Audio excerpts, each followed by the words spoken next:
There is a dangerous misunderstanding about what it means to be a good person. From childhood, many of us are taught that if we are polite enough, helpful enough, forgiving enough, and agreeable enough, people will naturally respect us. We are told that kindness will be rewarded, that honesty will create loyalty, and that if we simply treat everyone well, everyone will treat us well in return. But human nature is more complicated than that. Kindness can create connection, but kindness without boundaries can also create entitlement.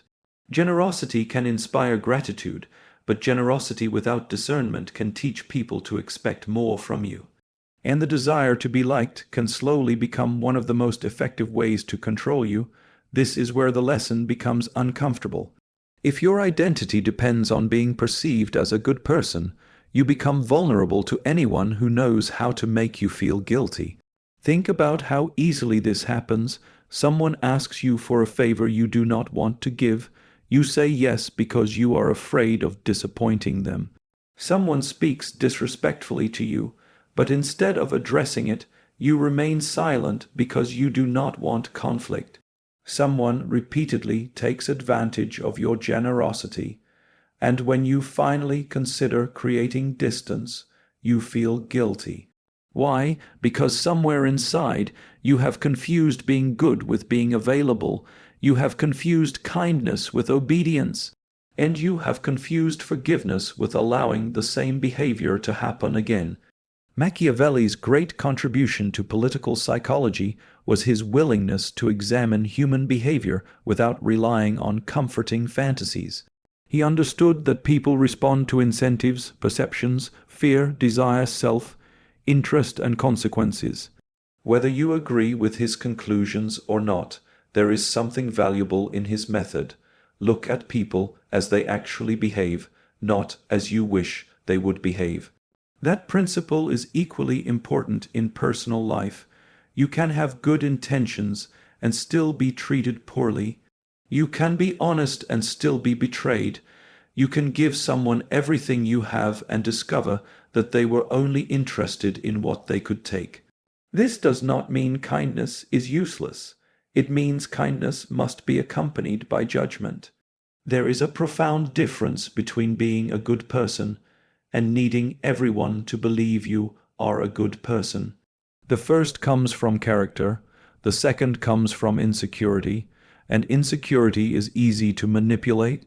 The moment you become dependent on approval, other people gain psychological leverage over you.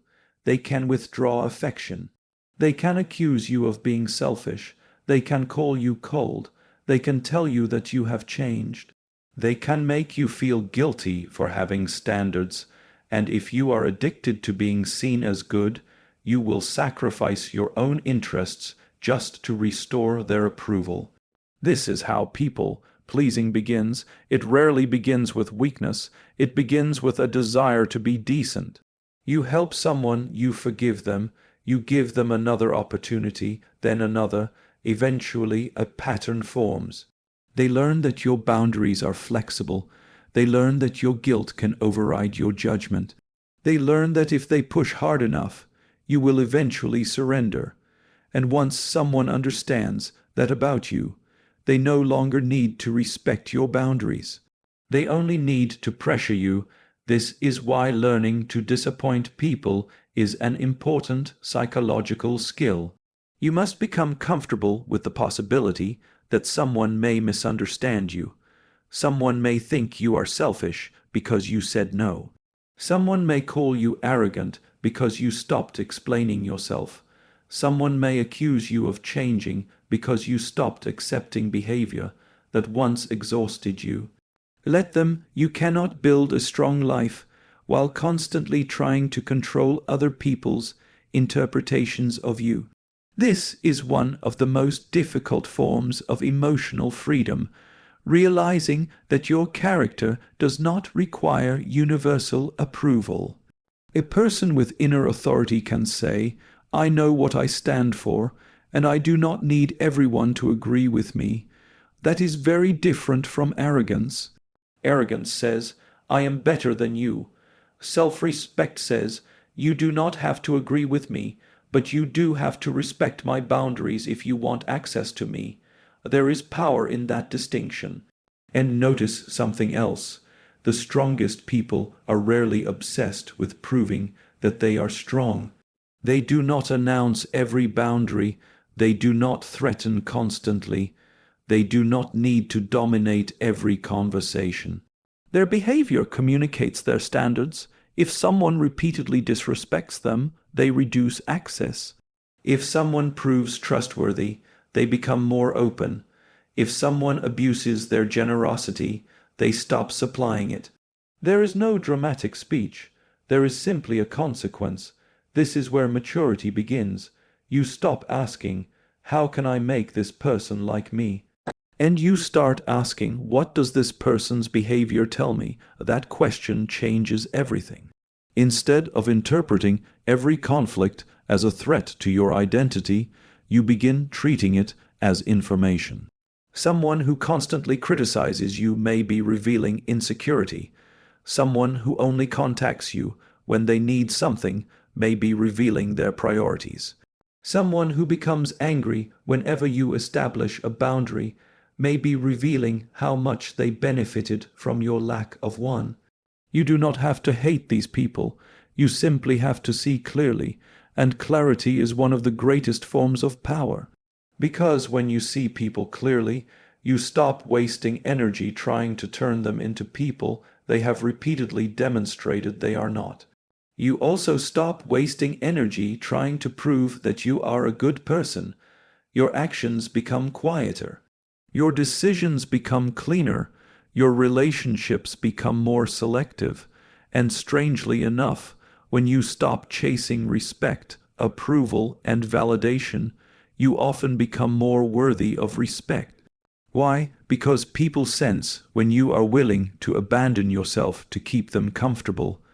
And they also sense when you are capable of standing alone. This does not mean becoming ruthless. It means becoming internally anchored. Keep your compassion, keep your generosity, keep your integrity, but remove desperation from them. Give because you choose to give, not because you are afraid of being rejected. Forgive because you have decided to release resentment, not because someone has earned unlimited access to you. Help others because you value contribution, not because you need them to validate your worth. And say no without turning your refusal into a courtroom defense. You do not owe everyone an explanation for every boundary. Your life becomes dramatically different when you understand that being misunderstood is sometimes the price of being authentic. Machiavelli's lesson, stripped of cynicism, is ultimately about seeing reality without illusion. The world does not automatically reward good intentions. So do not abandon goodness. Strengthen it with awareness. Do not become cruel. Become difficult to exploit. Do not stop caring about people.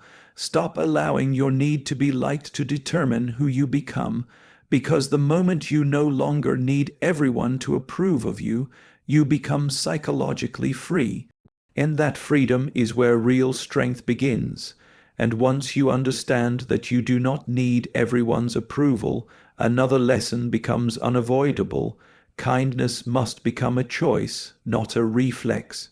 This is where many people misunderstand strength. They imagine that the opposite of being a people pleaser is becoming cold, aggressive, or selfish. It is not. You do not need to become cruel to become difficult to manipulate. You do not need to hurt people to protect yourself. And you certainly do not need to treat every relationship like a battlefield. The real transformation is much quieter. You begin deciding who deserves your time, who deserves your trust, and who has earned access to the more generous parts of your character. There is a difference between having an open heart and leaving your door unlocked. That distinction matters. A person who gives endlessly without observing how others respond is not necessarily compassionate. Sometimes they are simply afraid of what will happen if they stop giving. They believe that if they remain useful, people will stay. If they remain forgiving, people will not abandon them. If they remain accommodating, conflict will disappear. But conflict does not disappear because you avoid it. It simply moves underground, and eventually the resentment you refuse to express begins to poison the relationship. Think about what happens when you repeatedly tolerate something that violates your standards. At first, you tell yourself it is not a big deal.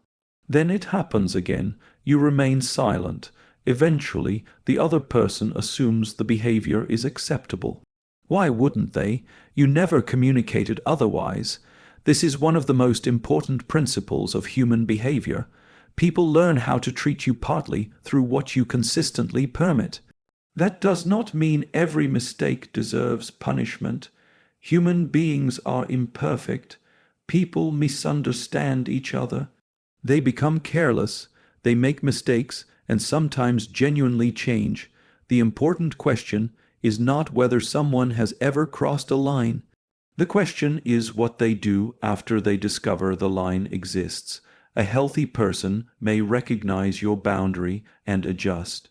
A manipulative person may test it. An entitled person may become angry that you created it, and that reaction tells you something.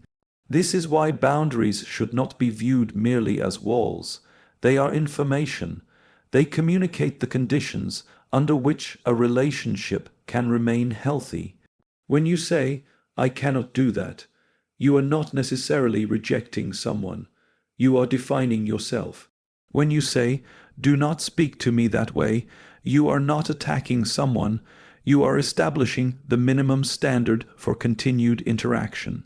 When you decide to leave a relationship that repeatedly violates your dignity, you are not declaring yourself morally superior. You are accepting responsibility for your own life.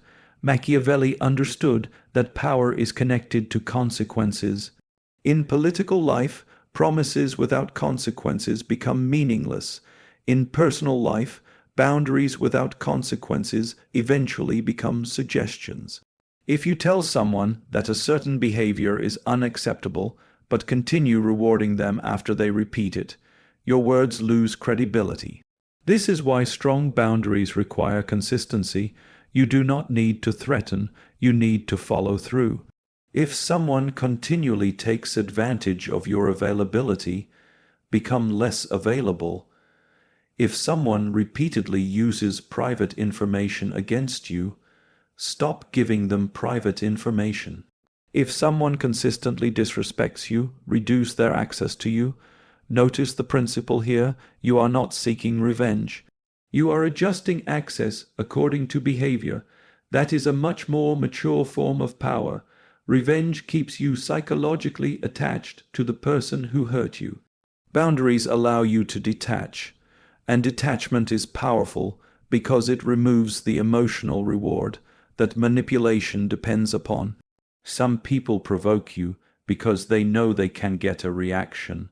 They insult you, criticize you, or create unnecessary conflict because your emotional response gives them a sense of control. If you immediately explode, you have entered their game. If you desperately defend yourself, you have entered their game. If you spend hours trying to convince them that you are a good person, you have entered their game. Sometimes the strongest response is simply to change your behavior toward them. No dramatic announcement, no emotional performance, just a quiet reduction of access. This is not weakness, it is self-command. And self-command is far more powerful than controlling other people. You cannot force someone to respect you. You can only decide what you will participate in. You cannot force someone to appreciate your kindness. You can decide where your kindness belongs. You cannot force someone to become trustworthy. You can decide how much trust you give them.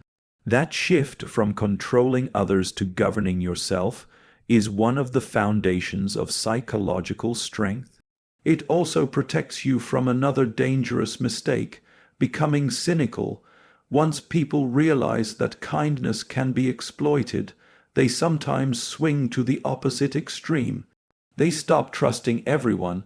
They assume every person has hidden motives. They become suspicious, detached, and emotionally unavailable. But that is not wisdom. That is woundedness pretending to be wisdom. The goal is not to trust nobody. The goal is to trust gradually. Observe before investing deeply. Listen to what people say, but pay even more attention to what they repeatedly do.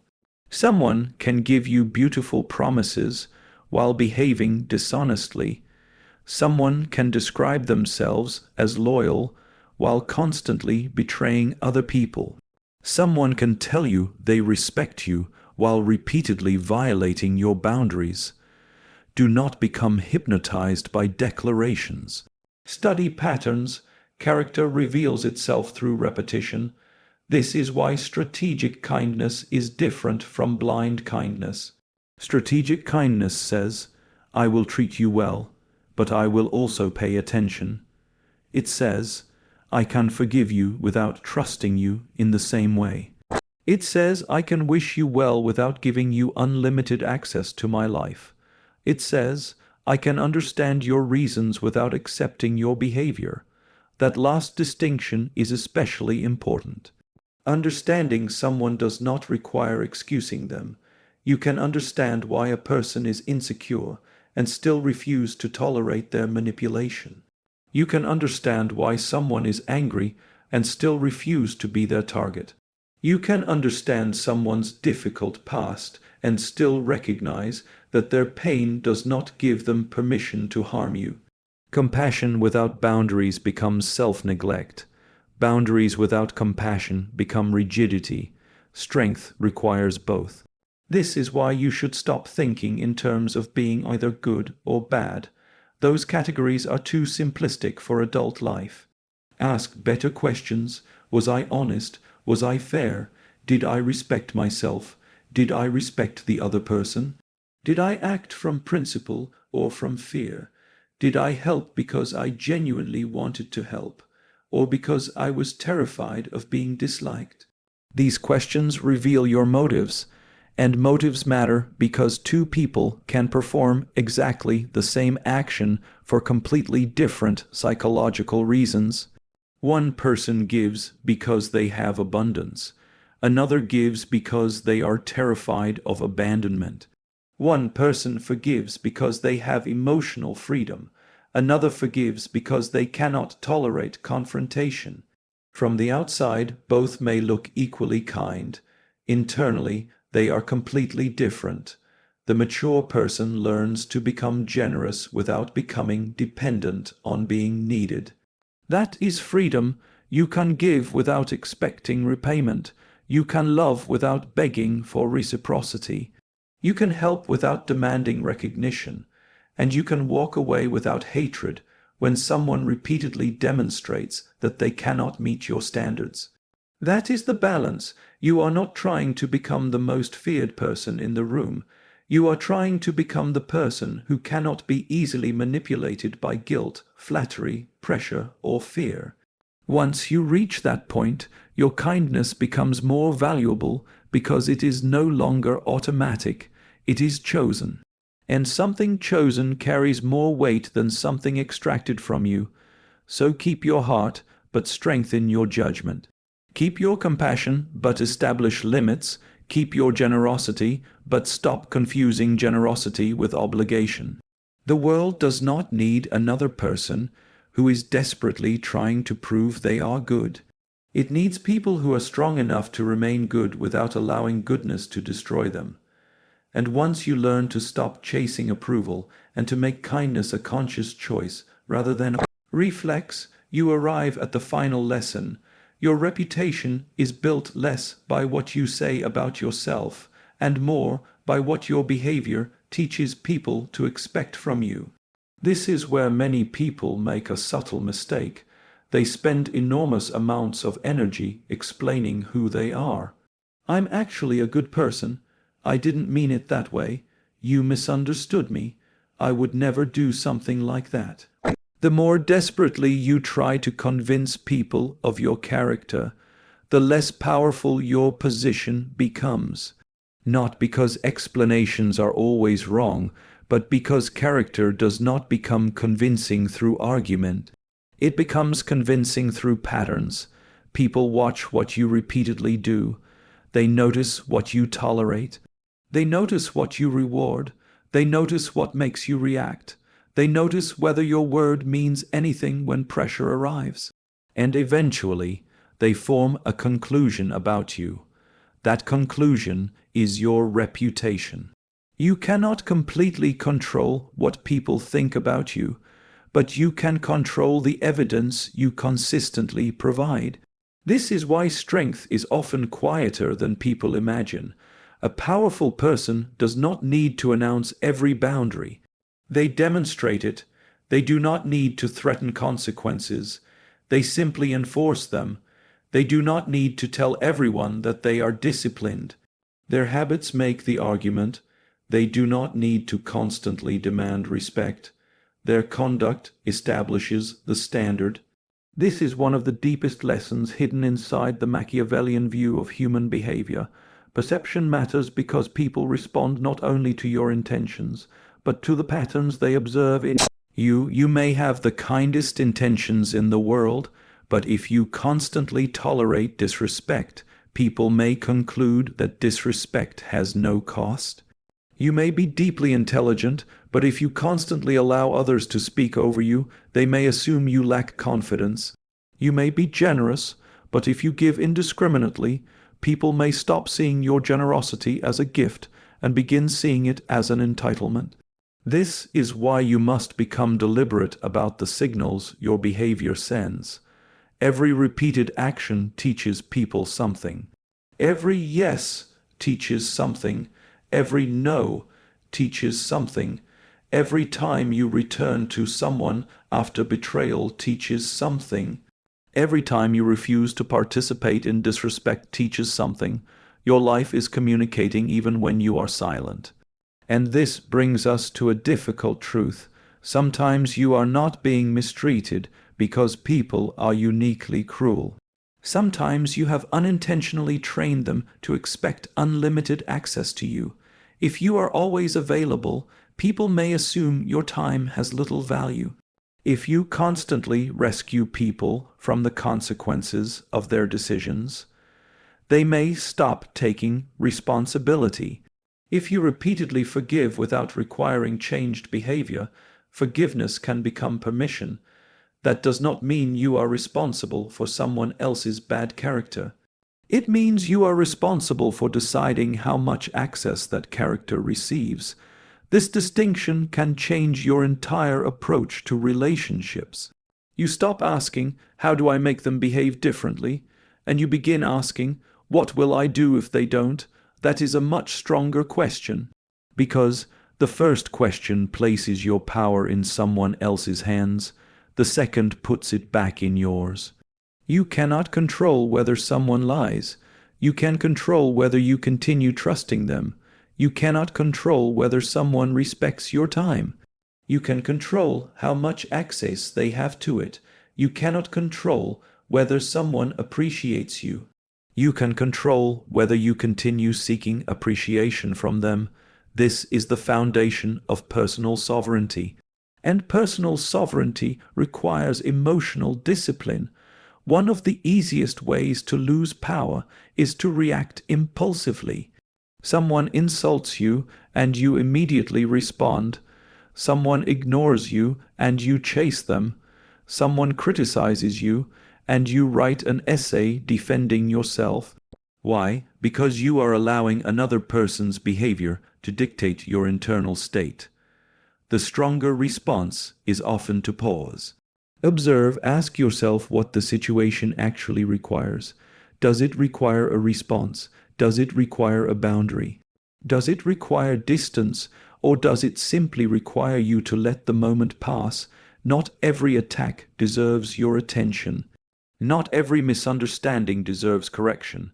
Not every accusation deserves a defense. When you develop this level of emotional control, people begin experiencing something different about you. They cannot easily predict which buttons will control you because you have stopped giving those buttons automatic power. This does not mean becoming emotionally numb. It means creating space between stimulus and response.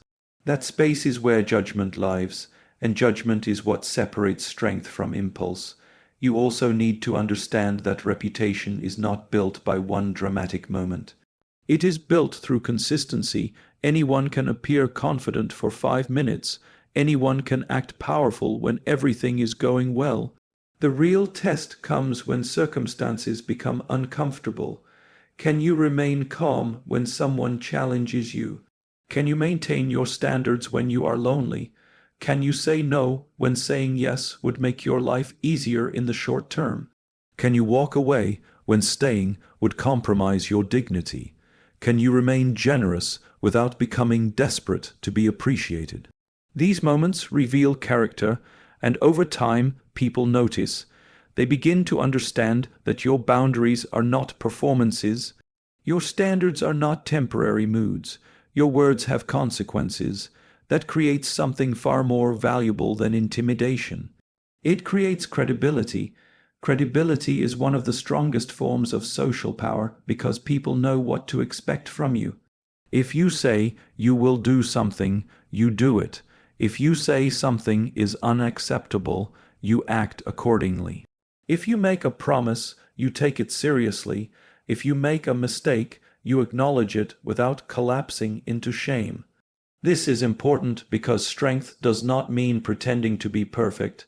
In fact, pretending to be perfect often makes you weaker. A person who cannot admit mistakes becomes easy to manipulate because they are protecting an image. A person who can say, "I was wrong," possesses a different kind of confidence. They do not need to preserve an illusion of perfection. They only need to preserve their principles. That is the kind of reputation worth building, not the reputation of someone who is feared by everyone.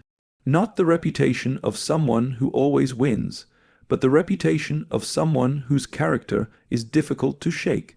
Someone who is calm under pressure. Someone who does not betray themselves for temporary approval.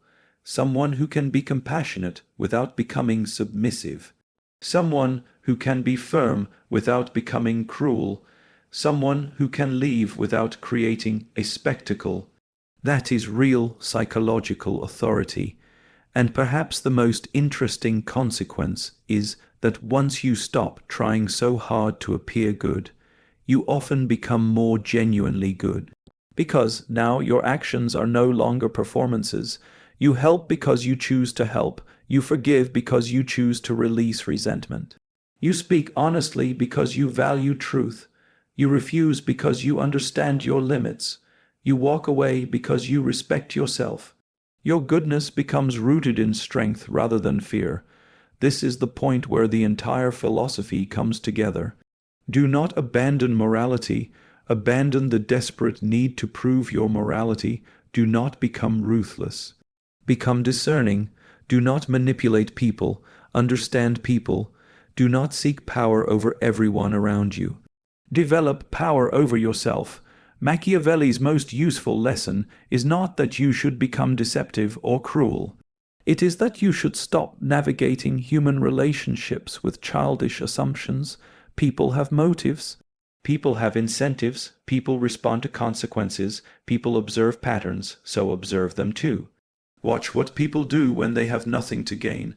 Watch how they treat people beneath them. Watch how they behave when they are frustrated. Watch what happens when you tell them no. Watch whether their apologies are followed by changed behavior. Patterns reveal what words conceal, and then apply the same standard to yourself. What do your patterns reveal about you?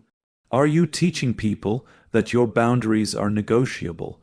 Are you teaching people that guilt can control you? Are you teaching people that your word has no consequences?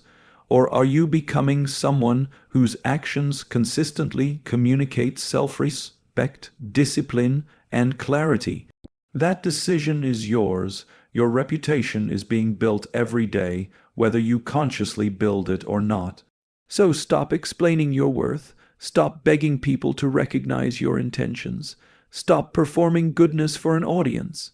Build your character quietly, let your choices become your message, let your consistency become your reputation, and let your ability to walk away from what diminishes you become proof that you finally understand your own value.